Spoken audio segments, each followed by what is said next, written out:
The heavy oak door of the penthouse slammed shut behind me, sealing me inside a suffocating silence with a man whose voice used to shake stadiums. Hey everyone, before we get deep into this mess, do me a huge favor and drop a comment letting me know what city or country you're listening from right now. It really helps me feel connected to you all. Okay, back to the penthouse.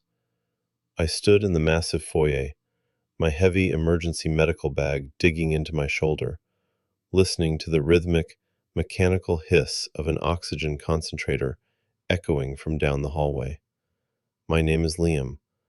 For the past 8 years, I've been a street paramedic in downtown Chicago, dragging people out of wrecked cars and keeping hearts beating on the pavement. I was used to chaos, blood, and sirens. I was not used to marble floors, custom leather furniture, and the crushing isolation of a multi-million-dollar high-rise apartment. But here I was, hired privately by a massive record label to be the live-in medical responder for Jackson Ford, the reigning king of stadium rock. 3 months ago, a massive stage lighting rig collapsed during his sold-out tour. It crushed his chest, punctured his left lung, and caused severe respiratory and vocal cord trauma. I was the paramedic who intubated him on the stage that night, amidst the screaming fans and the smoke. The label paid a fortune to pull me off the city trucks and put me in this penthouse.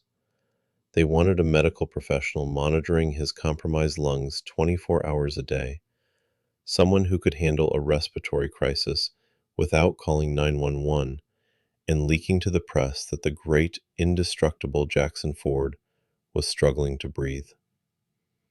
I walked slowly down the hallway, the thick carpet absorbing my footsteps.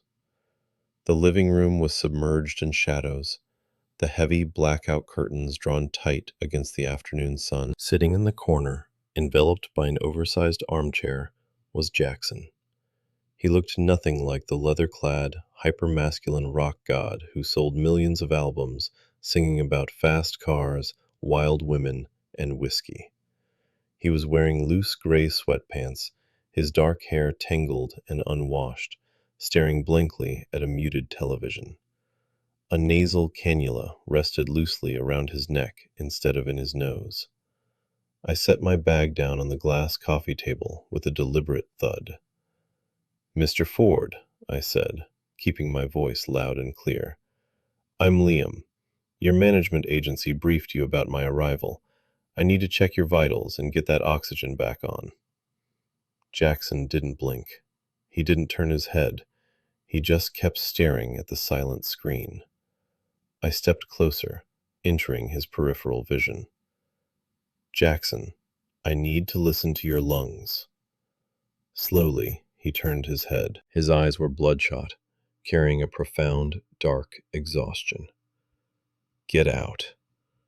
His voice, once a powerful baritone that could fill arenas, was now a harsh, scraping rasp that sounded like sandpaper over rusted metal. It physically hurt just to hear it. "I can't do that," I replied evenly, pulling my stethoscope from my neck. "My contract says I stay right here. Now, sit forward." Before I could even raise my hand, Jackson's arm shot out. He knocked the stethoscope out of my grip. It clattered loudly onto the hardwood floor. He leaned forward, his chest heaving with the effort, his breathing shallow and erratic. I said, "Get the hell out of my house. I don't need a babysitter. I don't need a nurse. And I definitely don't need some glorified ambulance driver telling me what to do in my own damn home." He collapsed back into the chair, triggering a violent fit of coughing. He clutched his chest, his face turning a dangerous shade of pale. I didn't flinch. I didn't argue. I just bent down, picked up my stethoscope, and wiped it off. I had dealt with combative patients before, usually intoxicated or in shock. Jackson was just drowning in his own bitterness. His entire identity, the unbreakable rock star, the macho idol, had been shattered by a falling piece of steel. Now he was trapped in a broken body, hiding from a world that only valued his strength. I stepped right up to his chair, invading his personal space. I leaned down so we were at eye level. "You're right," I said quietly. "You don't need a babysitter. But your oxygen saturation is probably hovering in the low 80s right now. You're using your accessory muscles to breathe, and if you don't let me do my job, you're going to pass out, hit the floor, and I'll have to bag you anyway. So, do we do this the easy way, or do you want to keep fighting until you black out?" Jackson glared at me, his chest rising and falling rapidly. For a long, agonizing minute, the only sound in the room was his labored wheezing and the distant hum of the concentrator. Finally, he closed his eyes and leaned forward, offering me his back. The tension between us didn't dissipate, it just settled into the walls, becoming the new atmosphere of the penthouse. The first few days were a brutal test of endurance. I slept in the guest room, keeping my door open and my radio by my bed. Jackson refused to speak to me unless absolutely necessary. He fought every breathing exercise. He, accidentally, knocked over his pill organizers. He would sit by the window for hours, brooding in silence. But I never reacted with anger.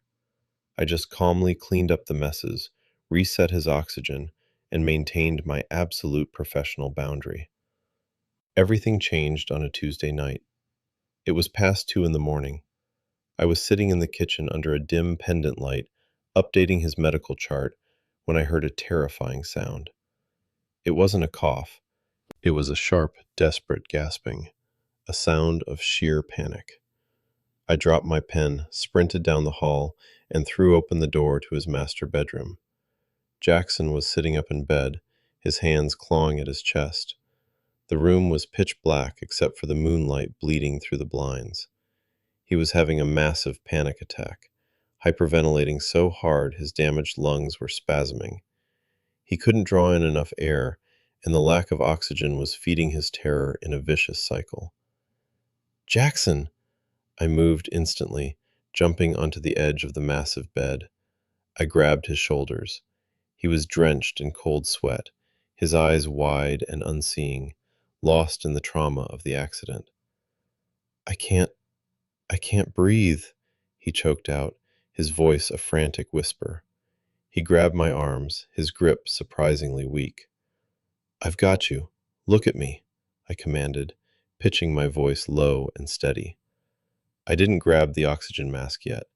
He needed to regulate his nervous system first. "Look right at my eyes, Jackson. You are in your bed. The stage is gone. You are safe. Breathe with me, in through the nose." He shook his head wildly. "It's crushing me." "Nothing is crushing you," I said firmly, shifting my weight closer so he could feel my physical presence. Without thinking, I took one of his trembling hands and pressed it flat against my own chest, right over my heart. "Feel that? Steady. Now match me. Breathe in." For a long, chaotic moment, he fought it, but slowly, the solid rhythm of my heartbeat under his palm seemed to anchor him. His frantic gasps began to slow. I kept my eyes locked on his, murmuring quiet, rhythmic instructions. We sat there in the dark, inches apart, for 20 minutes. As his breathing finally leveled out, the frantic energy drained out of him, leaving him entirely hollow. He slumped forward. I caught him, letting his head rest heavily against my shoulder. I could feel the ridge of his scarred ribs through his thin t-shirt. For the first time since I arrived, the defensive wall he had built around himself cracked. "I'm so tired," he whispered into my shoulder, his voice breaking in a way that had nothing to do with his vocal cords. "I'm so damn tired of fighting it."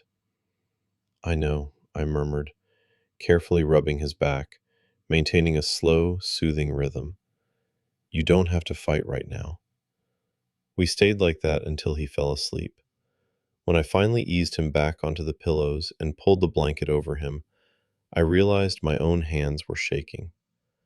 I retreated to my room, acutely aware that the strict, sterile line I had drawn between paramedic and patient had just blurred into something incredibly dangerous. The next morning, the air in the apartment felt different. Jackson didn't glare at me when I brought his morning medications. He actually looked at me, a brief, silent acknowledgement of the night before. But our fragile truce was shattered that afternoon by the arrival of the hurricane known as Vance. Vance was Jackson's older brother and his ruthless manager. He stormed into the penthouse wearing a sharp designer suit, smelling of expensive cologne and impatience. He didn't even acknowledge me as he bypassed the kitchen and walked straight into the living room where Jackson was doing his incentive spirometry exercises. "Tell me you're ready to get back in the studio next month," Vance barked, pacing the floor. "The label is getting restless, Jax. The PR team is losing their minds. We need a comeback narrative. The broken cowboy returns. We need you looking strong, getting photographed with some models, showing them that Alpha hasn't lost his edge." Jackson lowered the plastic breathing device, his jaw tightening. "Vance, I can barely talk for 5 minutes without my chest burning. I'm not going to a studio." "You have to push through it," Vance yelled, stopping to point a finger at his brother. "You think your fans want to hear you wheeze? They want the sex symbol. They want the guy who drinks whiskey straight and takes no prisoners. You're sitting here in sweatpants, letting this—" Vance finally turned and looked at me with deep disgust. "This nursemaid coddle you. We need to ditch the medical gear and get you acting like a man again." I stepped forward, my blood boiling. I am a paramedic, not a maid. And he is recovering from a life-threatening pulmonary trauma. He doesn't need to act like anything. He needs to heal. Vance sneered at me. "Shut up. You work for me. Your job is to pump him full of steroids and fix him, not baby him. Jax, you're pathetic right now. Dad would be ashamed." I saw Jackson flinch, a physical reaction to the mention of his father. He looked away, staring at the floor, the heavy mask of the tough guy sliding right back onto his face. He seemed to shrink into the chair, accepting the abuse because he believed he deserved it. I couldn't take it. "Get out," I said to Vance, my voice echoing loudly in the large room. Both men looked at me in shock. "Excuse me?" Vance challenged, taking a threatening step toward me. I didn't back down an inch. "I am the primary medical authority in this environment. You are elevating his heart rate, causing him undue stress, and interfering with his recovery. Get out of this apartment right now, or I will call building security and have you dragged out." Vance's face turned purple. He looked at Jackson, expecting his brother to put me in my place. But Jackson remained silent, his eyes fixed on the floor. "You're fired," Vance spat at me. "I don't work for you," I replied coldly. "My contract is with the label's insurance company. You have zero authority over my employment. Now, leave." Vance glared at me with pure venom, then stormed out, slamming the heavy oak door so hard the framed gold records on the wall rattled. The silence that followed was suffocating. I walked over to the kitchen island, gripping the marble edge tightly, trying to slow my own racing heart. I heard the slow shuffle of Jackson's slippers on the floor. He stopped a few feet away from me. "You shouldn't have done that," he rasped. "He's going to make your life hell." I turned around to face him. "I don't care about him. I care about my patient. Why do you let him talk to you like that?" Jackson let out a dry, bitter laugh. He leaned against the counter, suddenly looking incredibly fragile. "Because he's right. Because the Jackson Ford out there, the guy selling out stadiums, that guy is a product. Vance built him. The label paid for him. And I just have to wear the costume." He looked up at me, his blue eyes piercing right through my professional composure. "You want to know the real joke, Liam? I spent 10 years pretending to be this hyper-masculine fantasy, Every interview, every music video, every fake PR relationship with an actress. I played the straight, tough rocker perfectly, and it took a lighting rig crushing my lungs to finally give me an excuse to stop acting. My breath caught in my throat. I stared at him, processing the weight of his confession. I had known I was gay since I was a teenager. I lived my life openly, unapologetically, surviving the gritty reality of the city streets without hiding who I was. To look at this man who had the world at his feet, but was trapped in a prison of his own making, broke my heart. "You don't have to act in here," I said softly. "It's just us." From that day on, the dynamic completely shifted. The penthouse stopped feeling like a hospital and started feeling like a sanctuary. As the winter weeks turned into spring, Jackson's physical strength began to slowly return, but it was his emotional walls that were truly dismantling. We spent our evenings talking, not about heart rates or oxygen levels, but about everything else. I told him about the brutal reality of working 911 calls, the adrenaline, the heartbreak, the camaraderie of the firehouse. He told me about growing up in a strict conservative household, about a father who equated vulnerability with weakness, and about the terrifying realization that to achieve his dream of music, he had to completely bury his true self. The physical proximity required by my job started to become agonizing. Every time I had to press the cold metal of my stethoscope to his bare chest, I could feel the electricity arcing between us. I noticed the way his eyes tracked my movements when I was cooking in the kitchen. I noticed the way his breathing hitched, not from trauma, but from tension, whenever I had to adjust the pillows behind him.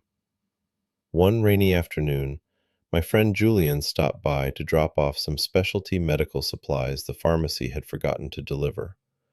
Julian was a fellow paramedic, loud, fiercely flamboyant, and completely unapologetic about who he was. He burst into the penthouse in a bright yellow raincoat, gossiping loudly about the latest drama at the fire station, leaving a trail of wet footprints on the marble. Jackson sat quietly in the living room, watching Julian with an intense, unreadable expression. After Julian left, leaving behind a box of saline and a lingering scent of citrus cologne, Jackson stared at the door for a long time. "How does he do that?" Jackson asked, his voice still raspy, but stronger now. "Do what?" I asked, organizing the supplies.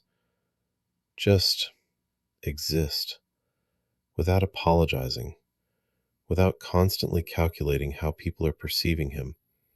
Doesn't he care what they think?" I stopped and looked at Jackson. "He cares about what the people who love him think.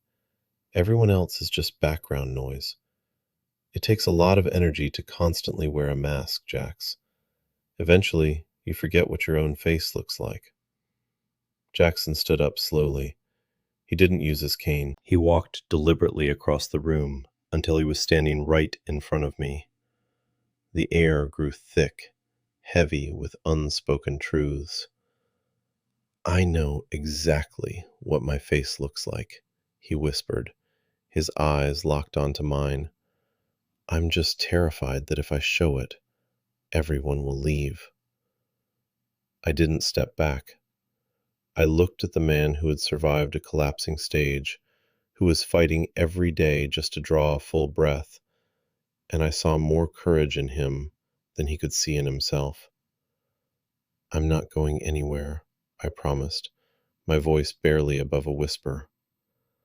The silence stretched between us, vibrating with years of suppressed longing. Slowly, hesitantly, Jackson reached out. His calloused fingers gently touched the side of my face. My breath hitched.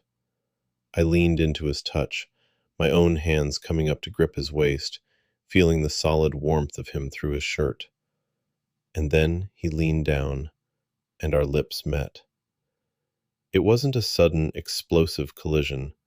It was slow, careful, and impossibly deep. It was the desperate connection of two people who had been stranded on different islands, finally building a bridge. When we pulled apart, we were both breathless. He rested his forehead against mine, a quiet, shaky laugh escaping his chest. The next morning, I woke up with a heavy knot in my stomach. I had crossed the ultimate professional line. I was his medical provider. I was being paid to monitor his vitals, not sleep in his bed. The ethical implications were screaming at me, but as I walked into the kitchen and saw him standing by the window, bathed in the morning light, drinking coffee without his oxygen tube, I knew I couldn't walk away. The real crisis arrived 3 days later. Vance had finally managed to corner Jackson. Vance used a master key he bullied out of the building management and walked into the penthouse unannounced. He found us in the living room. I was sitting on the couch, and Jackson was lying with his head in my lap, laughing quietly as I read a ridiculous celebrity gossip magazine out loud. Vance stopped dead in his tracks, the color drained from his face, replaced rapidly by a furious, violently red flush. "What the hell is this?" Vance roared, his voice echoing off the high ceilings. Jackson sat up quickly, but he didn't pull away from me. He stayed right by my side on the couch. He didn't look at the floor this time. He looked straight at his brother. "This is my life, Vance," Jackson said, his voice completely clear, lacking the usual raspy hesitation. "You disgusting," Vance sputtered, physically recoiling. "You are ruining everything. Do you know what the label will do if they find out about this? Your career is over. You're a country rock idol, Jax. Your fans will burn your records. You are throwing away millions of dollars for some ambulance driver." I started to stand up, my anger flaring, but Jackson put a firm hand on my knee, stopping me. He stood up himself. He stood tall, his shoulders squared, looking every bit the imposing figure he was always meant to be. "Let them burn the records," Jackson said calmly. "Let the label drop me. I don't care anymore." "You're out of your mind," Vance screamed, stepping forward aggressively. "You're sick in the head. The accident messed up your brain. I'm calling the legal team. I'm having him thrown out and your contract suspended." "You won't do any of that, Vance," Jackson replied, stepping directly into his brother's path. "Because you're fired. You're no longer my manager. You're no longer handling my finances. And if you ever step foot in my home again, I will have you arrested for trespassing." Vance stared at him, completely unmoored. He opened his mouth to shout again, but nothing came out. The absolute authority in Jackson's voice had stripped him of his power. Vance looked at me with pure hatred, then turned and fled the apartment. When the door slammed, Jackson let out a massive, shuddering breath. He swayed slightly, the adrenaline leaving his body. I was up instantly, wrapping my arms around him, supporting his weight. "You okay?" I asked, my heart pounding against his ribs. He buried his face in my neck, holding on to me like I was the only solid thing in the universe. "I'm finally breathing," he whispered. 3 months later, the summer heat was baking the city streets below. Inside a small, intimate recording studio downtown, the air conditioning hummed quietly. There were no stadium lights, no pyrotechnics, no leather jackets. Just 50 people sitting on folding chairs, a few cameras, and a man with an acoustic guitar. I stood by the soundboard, my arms crossed, watching the stage. Jackson sat on a stool, wearing a simple white t-shirt and jeans. He looked healthy. His scars were still there, both physical and emotional, but he wasn't hiding them anymore. He adjusted the microphone, looking out at the small crowd of dedicated fans and independent journalists who had been invited. "It's been a crazy year," Jackson said, his voice carrying that signature rasp, but now it sounded soulful, lived in, and authentic. "I nearly lost my life on that stage, and for a long time, I thought I lost my identity. I thought I had to be exactly who you all expected me to be. a tough guy, unbreakable. He strummed a soft, lingering chord on the guitar. But I learned that true strength isn't about hiding your wounds. It's about letting the right people help you heal them. I spent my whole life playing a role, but I'm done acting. He looked across the room. He found my eyes in the dim light of the studio. He didn't look away. I found someone who saw me when I was completely broken. Someone who didn't care about the platinum records or the money. He just cared about me. And he taught me how to finally be honest with myself. The room was dead silent. You could hear the hum of the amplifier. My name is Jackson, and this song is for Liam. As he started to play, a melody that was raw, beautiful, and completely different from anything he had ever written before, I felt tears prick the corners of my eyes. He wasn't the town's straight legend anymore. He was just a man, deeply in love, finally singing his own truth. So, what do you guys think? Have you ever had to hide who you are to please your family or society? How did it feel when you finally took off that mask? Let me know down in the comments. I read every single one of them. And please, hit that subscribe button if you want more stories about finding the courage to be yourself. See you in the next one.